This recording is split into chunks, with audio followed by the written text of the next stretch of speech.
Hello there, and welcome to my channel, Snips by Kelly with Kelly Baxter-Fitzgerald.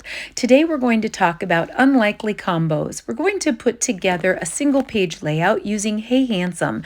It has all kinds of wonderful masculine patterns, and in the workshop kit it includes cardstock as well as specialty patterns and extra pattern papers that are exclusive to our workshop kits.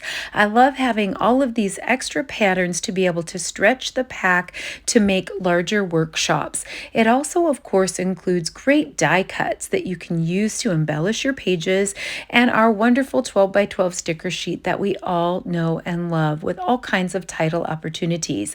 There's wonderful black acrylic shapes that come with it, and the unlikely combination is this stencil set from Dreammaker. Dreammaker is a pastel May scrapbooking month special, and it has this wonderful stencil sheet in it that has dots and grid lines and chevrons and leaves, and a person on first glance might not think about using it with a masculine line, but I thought with some neutral distress oxide inks and the shimmer brush it might be a wonderful combination. So we had our old brushes that had removable tips, but we now carry these wonderful soft bristle brushes. I love them, and I just love to have them in my carousel. So now I'm going to use some 3.5 by 3.5 squares, a 3.5 by 4.5 squares, my soft bristle blending brushes, some pumice stone and black soot distress oxide ink, and my Dreammaker stencil. And I just want to create some fun patterns to put on my layout as different elements. I'm not exactly sure how many I'm going to need, and so I like when I have all my materials out to just make several. That way I have extras. If I want to cut them into pieces, I can. If I want to create a companion page, I don't have to get my inks and my blending brushes out again. So I basically rubbed off a little pumice stone and added it to the grid line stencil, and I'm going to come back over the grid line stencil in pumice stone and rub a little bit of black soot over the top to just create a really interesting pattern. I love that this stencil sheet is available either in the Dreammaker bundle or completely separately, because you know what? Our stencils have been so popular that they are all unavailable at the moment, all of the stencils from our core catalog. And so I love that we have this one as an option, and the patterns in it just spoke to me. I absolutely love them. So here I'm just doing a repeat performance, blending really softly a little pumice stone, and you can see that because I was lazy and I didn't put washi tape on my stencil, it moved a little bit. So because this is just such a small piece, I'm typically comfortable just holding it into place and rubbing over the top. Also because I want it to look a little distressed and rugged. I am not wanting it to be a perfectly smooth pattern.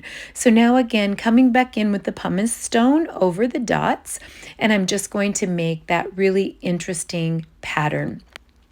And what I love about our stencil sheets is you can simply wipe them with a baby wipe or a wet cloth.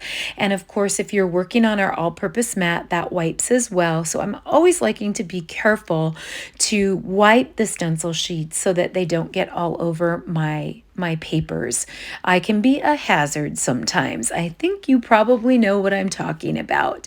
So now I'm going to move to the 3.5 by 4.5 piece of white daisy, and I want to use these chevron stripes, but I want to use them on a diagonal, and I'm going to use them in a solid color, the pumice stone, or not the pumice stone, excuse me, the black soot. And I may come in with a splash of color. I was kind of contemplating that I would like maybe to have a little bit more of an orangey color, just to go with some of the paprikas in the set. So I'm just going to do 2 of these since I have these out already, and then it will be interesting to see how they fit on my pages. So I'm wanting to use these masculine pages actually for a photo that I'm going to scrap of myself. It's a pretty rare occasion for me to scrap myself, but my husband and I love to ride motorcycle. We each have Harley Davidson motorcycles, And we love to take rides, but I have never documented that before. So I thought this would be a great line to be able to document our bike rides that we take in the fall. So now I'm just going to squeeze out a little bit of the charcoal shimmer brush and tap a little tiny bit of the charcoal shimmer brush on the diagonals, chevron diagonals, and I love it. I just love the patterns, and I love the Dreammaker stencil, and I love the combination of the neutrals. Now, I did think about adding a little bit of spiced marmalade, and I practiced a little bit, but when I compared it to all of the Hey Handsome patterns, I really felt like it was clashy. It just wasn't quite coordinating, and I'm not using these large photos. I just happen to like sometimes to print my photos on plain paper while I'm trying to decide before I use my expensive photo paper. And so when I noticed the different bikes that we ride, my current bike has the more orangey color. It's the Anniversary Nightster Sportster, and the other is a more red, and then my husband has a soft tail, which is black. And so I love the concept of curving my white daisy paper and having a little bit of pattern paper peeking through. I love it when I see other makers highlighting their layouts and they lay pattern paper under the layouts and have it peeking through. And it's not part of the layout, but I just love the look of that pattern paper peeking through. So I thought I could start with a more neutral, since we get this extra pattern paper that comes right in the Hey Handsome sheet. I thought, why not use that as a background? And then maybe arrange some of the pattern paper pieces along with the distress oxide pieces that I created to create a little bit of a grid that the photos that I use could pop on top. I love the charcoal shimmer in there, and I love the contrast of those neutrals. I just want to add the pops of color. So I thought if I put the white daisy on a diagonal, about 1.5 inches down on a diagonal on the left-hand side, and work on a diagonal, it might be a little bit appealing to the eye. So I'm sort of looking through the photos that I've chosen, and I'm going to go with the picture of me with my Nightster. So my husband is a rancher, and we ranch and farm, and I'm also a speech pathologist. So my daughter gives me a hard time about being a scrapbooking, Harley riding grandmother that lives on a ranch. So I think of that, and I think of unlikely combos. So I thought that would be perfect for this collection. So now I'm actually creating a 2-inch frame, and I'm gutting this paper so that I can use it on other things and I don't waste the center. But because I want the white daisy piece to be a bit on a diagonal, I need a wider frame. I normally gut papers and have about a 1-inch frame, but if you start at the 2, go down to the 10 and rotate, start at the 2, go down to the 10 and rotate, and repeat that 2 more times, you'll have a 2-inch frame. So now I'm able to add my white daisy piece on a diagonal, still get coverage, and still be able to use that inner square for something else. So now I'm just going to arrange some of my pieces and see what's pleasing. So my husband and I, because farming and ranching is so busy and so is speech therapy, we are usually riding our bikes in the fall. And the reason is later in the fall, after all the planting is done, but before harvest, and while the cattle are out and they're pretty able to be out on grass, we have that little beautiful window of opportunity. It's very, very rare for us to be able to get away, but we went on a bike ride on this particular day, and we wanted to stop at a mom and pop restaurant. One of our favorite things to do is to sort of stop at these little dives, and we want to, it's the best breakfast usually. It's like these little holes in the wall or these little dives, and they have great big mountain man breakfast. It's one of our favorite things to do. So the picture is when we were coming out of the restaurant, getting back on our bikes, and we enjoyed our breakfast and our talk and our time. It's so rare. So what I'm doing here is I was looking at the color in my blue jeans, and I thought maybe it might be fun to add a little bit of the chipped sapphire, but really, really light, because this collection actually focuses on Harbor, which is a little bit of a different color of a blue than the chipped sapphire. But because of the jeans in my photo, I thought it might be fun to add a little feminine twist. So all the papers are masculine. The bike riding is somewhat of a masculine theme. So if I added the softer leaves, since they're on the stencil anyway, in the chipped sapphire, but maybe rubbing it off a little bit and then rubbing a little bit of pumice stone in it. So really, really light chipped sapphire rubbed over the top and blurred a little bit with the pumice stone. I don't quite know where I'm going with this, but I'm thinking that I'm going to love that little bit of color. And again, you know, unlikely combos of a more feminine little twist to more masculine pages. And so I'm just basically erasing my pencil line, but I know once I get my pattern paper squares on there, I'm going to want to do a little filling in on that bottom left a little bit. And since I'm having so much fun with the stencil, I would love to use the black soot again on the grid. I think I'm going to be using this grid for Dream Maker, which is totally pastel and feminine. I think I'm going to be using it for masculine. It's just kind of a universal stencil where it can just do so much for just about anything. So I wanted to be able to go below the white daisy right onto the pattern paper with that pattern, and I think it's so fun. I really love it. It just gives it this kind of outdoorsy, distressed, masculine look, and then with a little bit of that chipped sapphire and that leaf over on that side, I think it's going to add that little bit of a feminine touch, since after all, it is a page with a photo of me, a very rare occasion.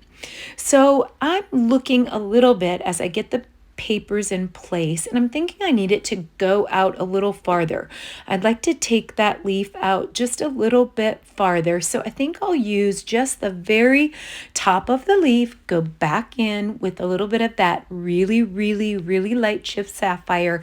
And with these blending brushes, they are so feather soft. When you put them next to your skin, they're so soft, and I really don't consider myself someone who does altered art or does even a lot of inking techniques. I'm more of a paper piecer and a cutter. But if I can do this with these because the brushes are so good and the inks are so good and the stencils are so good, anyone can do them. You don't have to have any skill or previous experience with these, and it's just a fun little technique to add interesting elements to your pages. So now I thought it would be fun to sort of toggle these pieces. Some of them be a little higher, some of them be a little lower, and I actually want to even pop up that burlappy black pattern so that there's a little bit of dimension and that your eye kind of shifts from the pieces, and then pop up the photo in the center. So now it's just a matter of having fun and playing with those die cuts. One of my favorite things, all-time favorite things about our workshop kits is the die cuts that come right in the kit. I do have some journaling that I really do want to do on this page to talk about some funny things that happened while we were at the restaurant, and just our love of these mom and pop hole-in-the-wall diners. We love doing that, and we love being able to get away. We're not really big on riding our bikes like, say, at the Sturgis Bike Rally anymore. We did go to the rally and people watch and do things like that when we were younger, but now we're more about getting away. Our time away is so rare that because I do want to journal, I want to find some spots for the journaling circle if I can, but I also think that I may want to pull that journaling over to the second companion page, depending on how this comes out. So I have some cute stickers that sort of look like washi tape. I have some banner pieces that I sort of feel like I want something to go out more toward the right. I'm playing around with some of those die cut circles and just sort of trying to build a little bit of cluster and keep that balance of the paprika color with the grays and the blacks and the neutrals, and sort of find a little something that's sort of pleasing to the eye over there. But again, as usual, I'm so frugal, and so I have to trim some of my circles. I love to trim parts and pieces, even if there's only 1/4 of an inch or 1/8 of an inch that you can use on something else. I always do that because I typically stretch my workshops to 10 or 12 pages. So the corporate workshops are amazing, and I love those as well, but there's typically 6 pages in a corporate workshop or a close to my heart workshop. And so I like to use the same materials that the company uses to put those together and the designers at Close to My Heart uses, but I like to get more pages out of a workshop kit. So I'm constantly trimming and cutting pieces to be able to use them in different spots. So now I'm sort of not exactly sure what I want to do here at the bottom. I'm not loving this, but I do feel like I want something to come out more over on the right. So I'm just playing with some pieces, playing with the color. I do have some acrylic shapes. I really love the motorcycle sticker, and I really want to make that work, but it has a lot of pine in it, and I'm not quite feeling it with this, with really the grays and the blacks and even the little bit of that chipped sapphire in there. But I also love adding the heart. So here we have all of the masculine colors and the masculine theme, but it's for me. So I can have a heart if I want to. I like the little play that I can add some more softer rounds with the rectangles and those other pieces. I'm struggling a little bit with the journal piece because I'm not really finding a spot where I'm feeling like it's fitting perfectly. And I also feel like I may need a little bit of a filler or some color over on the right. I may have to just wait. Sometimes I have to walk away and come back to it the next day and sort of decide how I want to finish that off. So I'll see how it feels. And now I'm just sort of pulling some of the paprika in with some of the little stickers, and I liked adding those buttons. And buttons, you would think, what does buttons have to do with it? I just love the round embellishments. I think it goes great. And you think about the tires on the motorcycle and the splatters, the round splatters, adding a few little stars, a few little pluses here. And I love adding that little tab on the right side as well. I'm feeling pretty pleased. The zip strip on the left-hand side added the color that I needed, but I do feel like there's a little bit of space that needs a little interest over the chip sapphire. And I do like that element. I love the blurring of the neutral tone, but I think I'm going to do a little bit of splattering with my charcoal shimmer brush. Goodness, I was off to the side because I'm famous for pulling off the top and splattering in the wrong spot. So make sure that you're always over your all-purpose mat, which I should have out now that I don't. And then I just wanted to add, I'm just doing a little bit of masking here since I didn't do the splattering. A lot of times I'll do splattering ahead if I know where I want it. Other times it's just as easy to cover up things with a piece of typing paper and then do a little bit of tapping and splattering. And I think I'm happy. I think I'm loving that. And I do definitely want to tell my story with a companion page. But hey, if you were inspired and you enjoyed this, please hit the thumbs up button and subscribe. I'd love to hang out with you. Happy scrapping!